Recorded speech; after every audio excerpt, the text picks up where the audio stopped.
So we know that our nonverbals govern how other people think and feel about us. There's a lot of evidence, but our question really was, do our nonverbals govern how we think and feel about ourselves? So when you feel powerful, you're more likely to do this, but it's also possible that when you pretend to be powerful, you are more likely to actually feel powerful. So the second question really was, we know that our minds change our bodies, but is it also true that our bodies change our minds? So powerful people tend to be, not surprisingly, more assertive and more confident, more optimistic. They actually feel that they're going to win even at games of chance. Physiologically, there also are differences on two key hormones, testosterone, which is the dominance hormone, and cortisol, which is the stress hormone. So what we find is that high-power alpha males in primate hierarchies have high testosterone and low cortisol.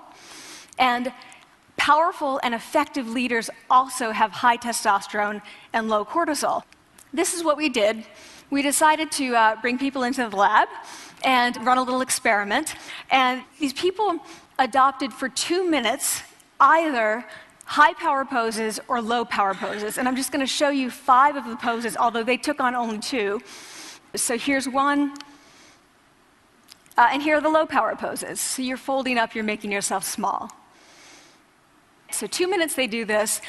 We then ask them, how powerful do you feel on a series of items? And then we give them an opportunity to gamble. And then we take another saliva sample. Here's what we find on testosterone. From their baseline when they come in, high-power people experience about a 20% increase, and low-power people experience about a 10% decrease. Here's what you get on cortisol. High-power people experience about a 25% decrease, and the low-power people experience about a 15% increase.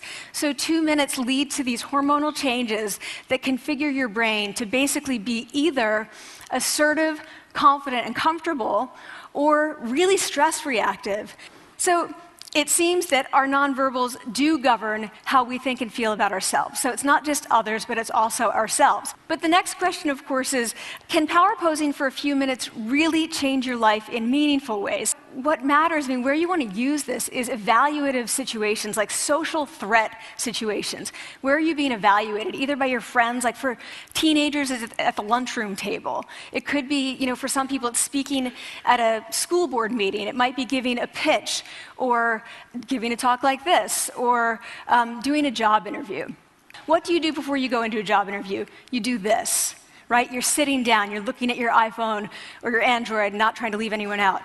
You're looking at your notes, you're hunching up, making yourself small, when really what you should be doing maybe is this, like in the bathroom, right? So we bring people into a lab, and they do either high or low power poses again. They go through a very stressful job interview. It's 5 minutes long. They are being recorded, they're being judged also, and they end up looking at these sets of tapes, and they say, oh, we want to hire these people, all the high-power posers. We don't want to hire these people. We also evaluate these people much more positively overall. But what's driving it?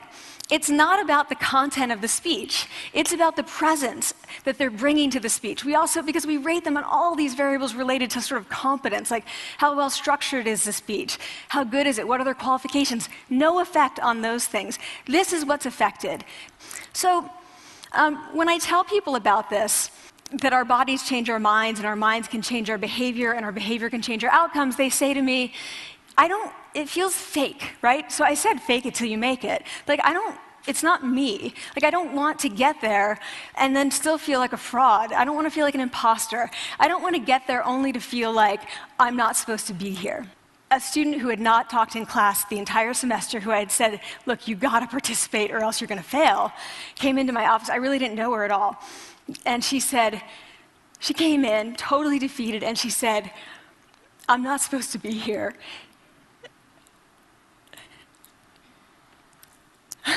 And that was the moment for me, because 2 things happened. One was that I realized oh my gosh, I don't feel like that anymore, I don't feel that anymore, but she does, and I get that feeling. And the second was, she is supposed to be here. Like, she can fake it, she can become it. So he's like, yes, you are. You are supposed to be here, and tomorrow you're gonna fake it, you're gonna make yourself powerful, and you're gonna go into the classroom, and you are gonna give the best comment ever.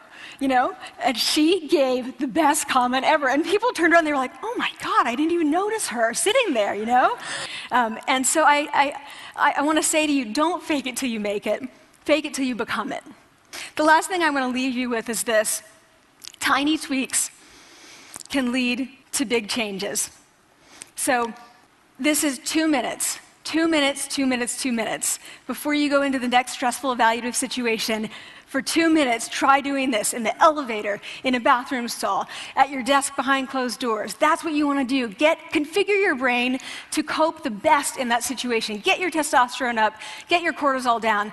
Don't leave that situation feeling like, oh, I didn't show them who I am. Leave that situation feeling like, oh, I really feel like I got to say who I am and show who I am.